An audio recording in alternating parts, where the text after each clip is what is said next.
This draw and tail, whew. G'day friends, enemies, and those who are otherwise indifferent. Today I want to talk about GVM and how challenging is it to stay under GVM for a touring vehicle. It might be a little bit different for weekenders or city cars, but specifically today I'm going to be talking about touring vehicles and just shining a light on how quickly weight adds up, the reason most people probably need GVM upgrades, and how I've managed to avoid it so far. As always, there are chapters down below. I'm going to go into a bit of detail about the car that I have as an example, obviously, and some areas where you can save as much weight as possible, things that I've done to save weight along the way.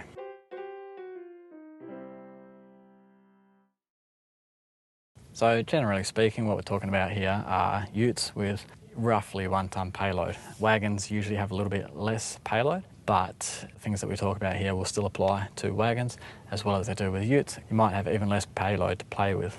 Now what I'm going to do is talk about my vehicle from the start, how I bought it, the weight that it had, comparing it to the advertised weight in the sales brochures, and just figure out a picture from start to finish about how we got to the weight that we're at now, how much wiggle room I have to play with, and then going through the build, how much weight I added, and lastly, the actual accessories that you put in, such as food, swags, stretch beds, rooftop tents, whatever it is, then we'll see how quickly those things add up. And obviously every car is different. Payload's not going to be 1 tonne for every car, so you'll have to be well aware of what your car's GVM is. For those that don't know, GVM is the maximum allowable or permissible weight that your car can carry, including everything such as yourself, family members, dogs, cats, goldfish, whatever it is. Anything that goes in the car while it's moving, that's GVM. If you have a caravan, the tow ball weight, you have to add that to your GVM. You also have a GCM, but we're not talking about that in this video. Now straight off the bat, I will say that most people will require a GVM upgrade if they want to drive around legally, people that are building and touring around. The reason we're talking about touring vehicles is because you normally carry more fuel, you normally carry more water, you normally carry more food, and obviously you have built-in things like fridges and drawers and storage. So touring vehicles in particular, I would say most people will need a GVM upgrade. Now the weights obviously change as we go through the trip. We'll use water and we'll use diesel, so the car's actually getting lighter, but you can't really count on that to save you. You've got to be under GVM from the get-go. And the reason GVM matters, besides the legal repercussions that could come your way and not getting insurance, blah blah blah, the manufacturers have put it there for a reason. It's all about the wear and tear. How good are your brakes, how good is your suspension, how good is your cornering. There is a maximum limit that these cars are built to. You can't just add to it indefinitely and expect it to perform safely or perform the right way. It will put extra stress on the suspension, on the brakes, on the chassis. Purely from a safety point of view, it is important, as well as your legal and insurance reasons.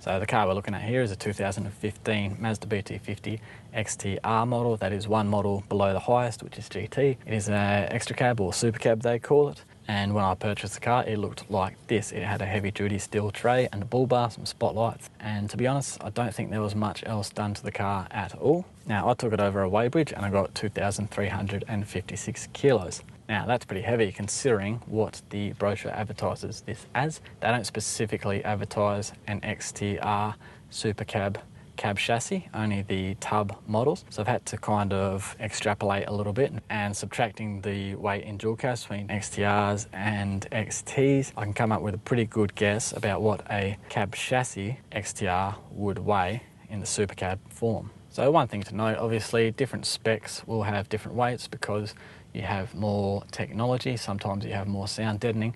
In the higher spec cars, they will weigh a little bit more than your workmate style cars. That's a Toyota word, but every sort of car has their own base level car. That's usually the lightest because it might not have as good sound deadening, and it might skip out on a lot of luxuries such as electrical stuff. This all adds up, so the weights are different for each model. It's not the same across the board. So in the BT50 brochure, the difference between the XT and XTR in dual cab is 69 kilos. That seems like a massive difference to me. I'm not sure where the 69 kilos come from. Even sound deadening in that, I don't think weighs that much. However, for the sake of this exercise, we're going to take that as gospel and just believe it as being true. So we go from 1885, we add 69, we get 1954 kilos for an XTR with no tray. The heavy duty steel unicorn tray that I had on there was 250 kilos. That brings my total car weight to 2,204 kilos, but I weighed on the weighbridge at 2,356. So where does this discrepancy come from? Now, some of this is guesswork on my behalf, but I'm trying to round up to get to the number advertised in the brochure to the number that I actually have on the weighbridge when I purchased the car with the steel trainer bull bar. The bull bar itself added about 65 kilos. I have weighed it. I haven't weighed the bit of steel front member that gets removed, but roughly it adds about 65 kilos to the car. Spotties and wiring harness, there's about 5.5 kilos there. I weighed it after I put the seat covers on as well, so there was another 4 kilos. On top of that, this car came with the tow ball and tow bar package, so I assume that's not included in the original curb weights. I'm going to estimate that as another 30 kilos. It could actually be closer to 40, I'm not sure. Basing that off some Google searches of tow ball packages for Rangers, which seem to say that they weigh about 30 kilos. Now, curb weights are supposed to be the advertised weight with a full tank and all liquids in, so all your water, coolant, all that sort of stuff in. I can't see where this remaining discrepancy comes from. The only thing I can think of is that they don't include the spare tyre, perhaps, and the jacking kit. That's the only thing I can think of. That would add about 33 kilos, which puts us at 2,347, which is about 9 kilos off the way to 2,356. So we're getting pretty close by this point. Not sure where those other 9 kilos come from, but we'll just forget about that for now. The GVM for this car is 3,200 kilos, 3.2 tonne. That's pretty common with the utes from early 2010s all the way to now. They will be about 3.2 to 3.3 tonne GVM.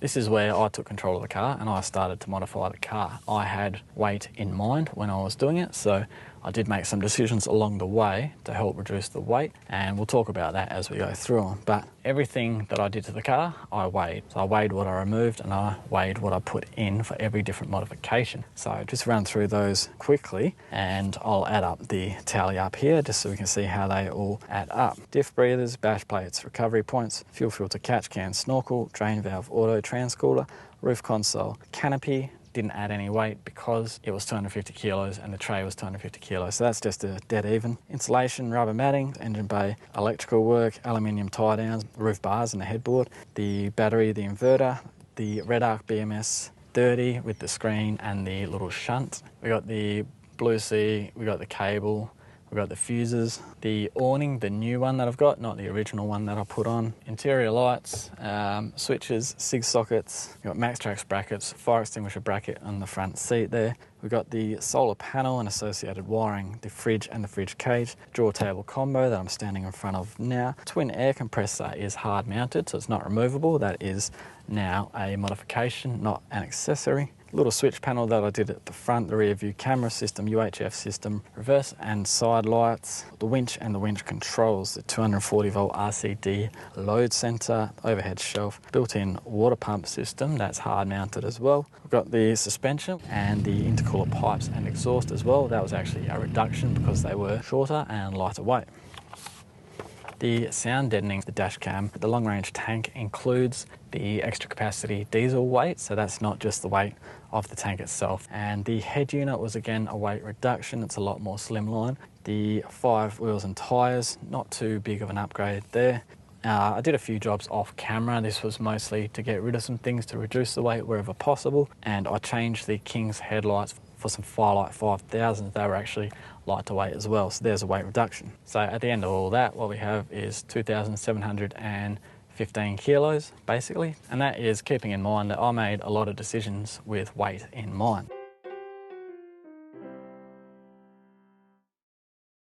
For example, I went for an upright fridge. Upright fridges aren't perfect for people, especially tourers. They sacrifice a lot on freezer space, so they're not the perfect solution, but they do have a lot of benefits, which I'll cover in the other video, I won't go into now. One of the main ones though being, for me, was the weight reduction. The fridge in the cage is about 35 kilos compared to a chest with the drop down is a savings of about 40 kilos. This canopy coming at 250 kilos, that is crazy good. A lot of the other quotes I got from Norweld, Mitz, TLX 4x4, they were anywhere from 100 to 140 kilos more. I skimped on roof racks or roof bars. There's nothing on the cab, and on the back here I've got 3 bars of aluminium strut. That comes with its own downsides. Obviously it's not as strong, but I only added about 2 kilos to the roof. Another decision made to keep the weight down. The winch, I went with carbon because it is the lightest. I could have got a cheaper one, I could have got a Runva, but the weight all adds up and every single decision matters. So I went with the carbon, not that much more expensive, and in my opinion it was better as well. The awning, originally I did make a decision to save weight. I paid for that in the end because it was cheap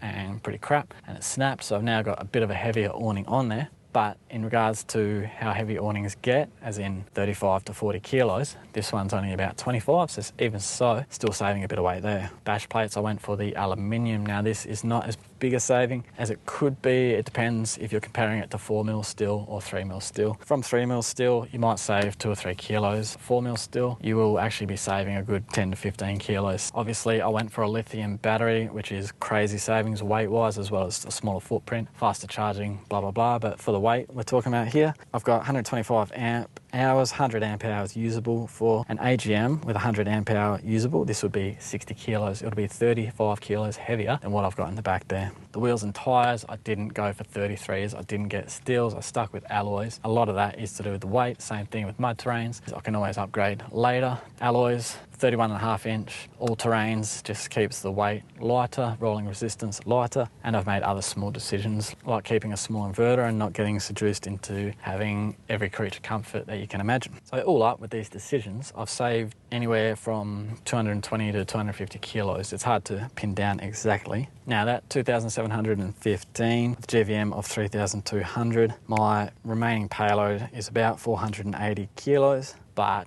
now we're going to look at the things that you put into your car as you're going on a trip, and you'll see just how quickly that 480 kilo payload disappears.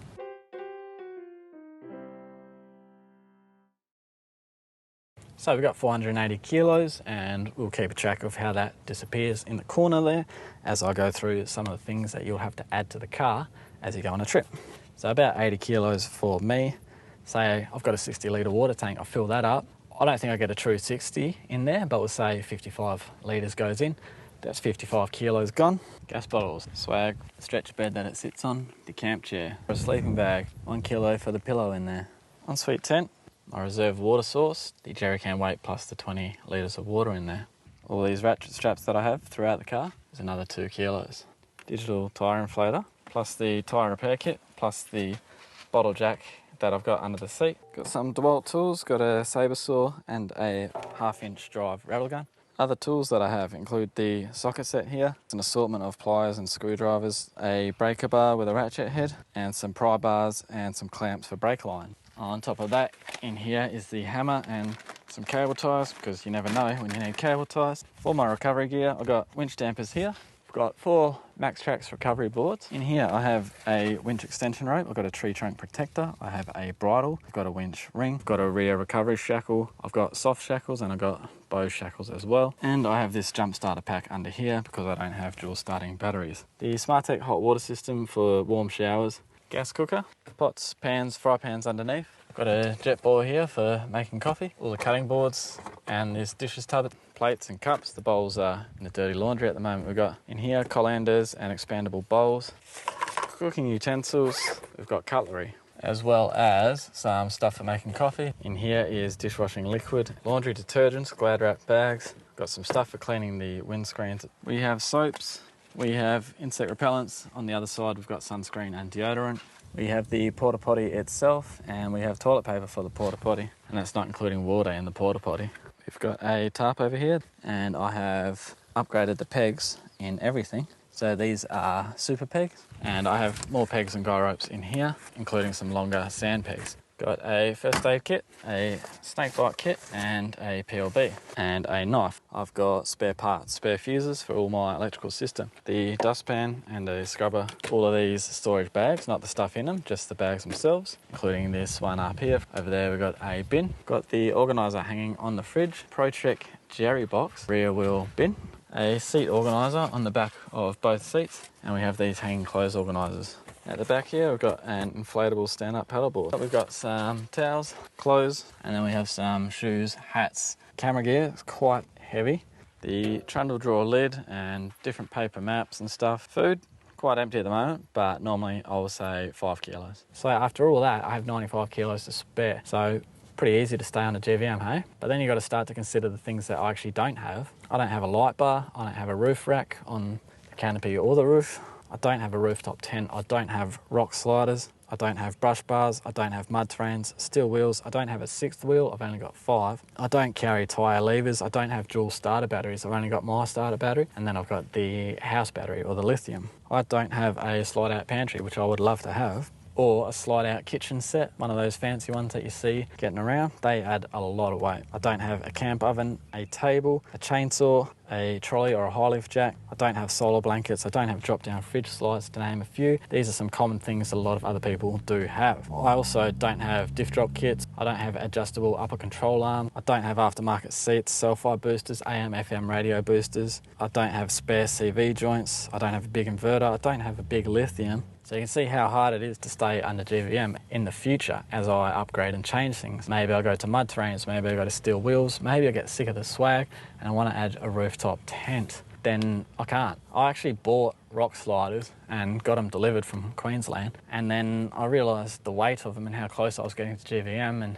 I just thought long and hard about, do I really need them? I'm doing this more as a touring vehicle. I'm not trying to climb anything too difficult. And now they're just sitting there and I don't know what to do with them. But you got to think about the weight. You got to make sacrifices somewhere. That's just the stuff that I've weighed. It's probably stuff that I've forgotten that just gets chucked in the car without me thinking about it. And it all adds up. So say I wanted to do a long trip. I need a 6th wheel, for example. I need another jerry can of diesel, maybe 2 extra jerry cans of diesel. There is no wiggle room whatsoever.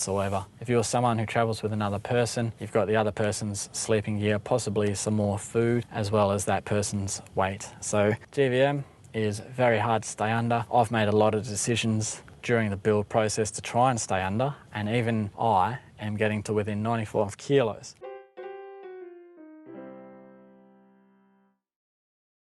Now, there are other ways to save weight. Obviously, you won't have 25 kilos worth of camera gear, so there's an automatic savings there. I would recommend, especially if you have a higher spec sort of car, as in one of the higher models, don't add your own sound deadening. I did, added about 27 kilos. I know that it's better. I did some testing, it's only ever so slightly better, but I wouldn't recommend it for most people. Now, obviously you don't need a canopy like this. This is as light as it gets, but say you have an extra kerb tub on it, that could be 100, 110 kilos. So this is only plus 150 as it stands with just blank tub. But then say you add a canopy, you know, like your ARB style canopies on top of the tub. If you have that braced for a higher roof load rating, and those canopies weigh anywhere from 60 to 100 kilos, depending on the quality and how much bracing they have. So realistically, the difference, yes, they are lighter, but they are not a whole lot lighter. And if you go putting your slide out kitchens in there, they won't be lighter at all. If you're getting an aluminium canopy, I haven't seen many manufacturers that make them as light as this, so generally speaking, you'll be better off with a ute tub and a canopy on top, or a ute tub with a hard lid, something like that. Now, obviously, you could go without a long-range tank, but as a tourer, then you're probably counteracting that by carrying jerry cans, and you don't save that much weight really in the long run. Now, the lightest option you could do is an aluminium tray, not a steel tray, aluminium tray with your canvas over the top. That would save you a lot of weight. That would be a good way to go, and a lot cheaper than buying something like this. One other thing you could do, which I probably wouldn't suggest, but if you remove the tow bar, you would save a lot of weight. However, you then lose your rear recovery point and obviously the ability to tow anything. So you can decide how important that is for you, but being able to put a rear recovery hitch in the back of the tow ball is always a good thing. If you travel with other people or in reasonably safe locations, that is, you're not going through mud, then you could do without a winch as well. The only reason I got one is because I plan on travelling alone a lot, and I feel like because I'm alone, it could be a lifesaver. If you're with other people in a convoy, more often than not, you can get pulled out, recovery boards or some sort of snatch, and you'll be fine. Very rarely do you need a winch, depending on your type of touring. This draw and table combo that I've got here added a lot of weight, and you could do without it. You could just get some storage boxes, plastic stuff. That would save you 33 kilos. Now, a stretcher bed, you don't need a stretcher bed. You can put your swag on the floor, however I like it, but you can save 15 kilos there. I like the comfort. If it's rocky ground, sandy ground, whatever, you can level it out. You're always on the same sleeping surface. I like that one, but if you want to save weight and space, get rid of your stretcher bed. Stand-up paddleboard, that was about 12 kilos. That's just an example. It might not be a stand-up paddleboard for you. You might have mountain bikes, you might have surfboards, you might have a tent and stuff because you want to do hiking from the car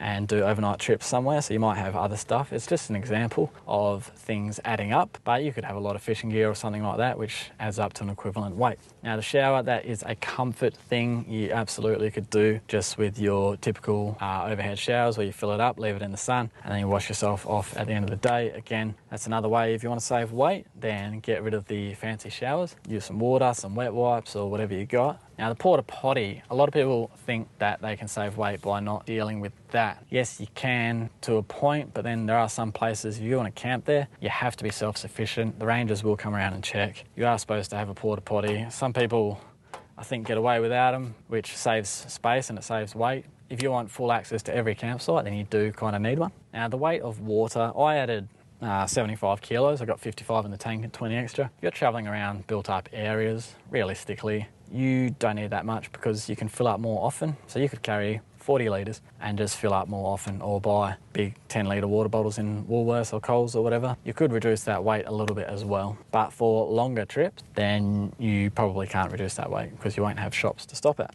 Bash plates, I do recommend for a touring car, at least having the front two. If you wanted to save weight, you could get rid of the transmission and transfer case bash plates. I like that peace of mind though, so I've got them all the way back and I'll keep it that way. But there's another thing that you could do to save weight. If you drive a lot, then you probably don't need a solar panel. The solar panel for me comes in handy if I am parked up because I'm charging things like drone batteries and the laptop and stuff. For me, I want it. I've only got 125 amp hours storage, so it helps me run a smaller battery size. But if you want to do without a solar panel and you drive frequently, like you do one night, and then you drive, your batteries will be full and you can do away with the solar panel. There's another 12 kilos saved. Now you see I've got the overhead shelf on the other side, not a necessity. Everything I have would fit without that. It would just mean the pile on the floor is bigger and more stuff under the ratchet straps. I think it's worth the weight because it gives me that separation.